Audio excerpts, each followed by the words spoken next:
வணக்கம் மக்களே, சற்று முன் வெளியான செய்தி ஒன்று வெளியாகியுள்ளது. 2026 தமிழ்நாட்டில் அதிமுக தேமுதிக கூட்டணி. வாங்க வீடியோவை முழுமையாக காணலாம். அதாவது 2026 தமிழ்நாட்டில் தான் கூட்டணி ஆட்சி மலரும் என்ற அமிதாவின் பேச்சுக்குத்தான் தேமுதிக பொதுச் செயலாளர் பிரேமலதா விஜயகாந்த் வரவேற்பு தெரிவித்துள்ளார். அந்த நிலையில் தான் 2026 சட்டமன்ற தேர்தலுக்கு அனைத்து கட்சிகளும் தயாராகி வருகிறதாம். அதிமுக பாஜக கூட்டணி உறுதியாகியுள்ள நிலையில் தான் திமுக இதுவரை எந்த ஒரு அறிவிப்பையும் வெளியிடாமல் உள்ளது என்ற சூழலில் தான் இருக்கிறதாம். அடுத்த ஆண்டு ஜனவரி மாதம் நடைபெறவுள்ள பொதுக்கூட்டத்தில் கூட்டணி குறித்த அறிவிப்பை வெளியிடுவதாக தேமுதிக பொதுச் செயலாளரான பிரேமலதா விஜயகாந்த் அறிவித்துள்ளார். இடையில் தான் பாரதிய ஜனதா கட்சியின் மூத்த தலைவரும் மத்திய உள்துறை அமைச்சருமான அமித்ஷா சமீபத்தில் 2026 சட்டமன்ற தேர்தலில் தமிழ்நாட்டில் தேசிய ஜனநாயக கூட்டணி தான் ஆட்சி அமையும் என்று தெளிவாக கூறியுள்ளார். அதில் பாஜகவும் பங்கு வகிக்கும் என்று கூறியிருக்கிறாராம். இது குறித்து செய்தியாளர்கள் எழுப்பிய கேள்விக்கு பதிலளித்த பிரேமலதா விஜயகாந்த் அவர்கள், கூட்டணி ஆட்சி என்பது வரவேற்கத்தக்கதுதான், இது தேமுதிகவின் அடிப்படை நிலைப்பாட்டாகவே இருக்கிறது என்றும் என தெரிவித்தாராம்.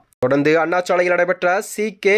பெருமாளின் 60ஆம் ஆண்டு அரசியல் வாழ்க்கை பற்றி நூல் வெளியீட்டு விழாவில் பல அரசியல் தலைவர்களும் பங்கேற்ற நிலையில்தான் முக்கியத்துவம் பெற்றது. நிகழ்வில் திமுக தலைவர் மூத்த தலைவர் டி.ஆர். பாலு, எம்பி அப்பாவு மற்றும் தேமுதிக முன்னாள் எம்எல்ஏ சுதீஷ் உள்ளிட்டோரும் கலந்து கொண்டனர். இந்த நூல் வெளியீட்டு விழாவில் தான் எல்.கே. சுதீஷ் அவர்கள் பங்கேற்று குறித்து செய்தியாளர் எழுப்பிய கேள்விக்குத்தான் பதிலளித்த பிரேமலதா விஜயகாந்த் அவர்கள், நண்பர்கள் என்ற அடிப்படையில் தான் நூல் வெளியீட்டு விழாவில் எல்.கே.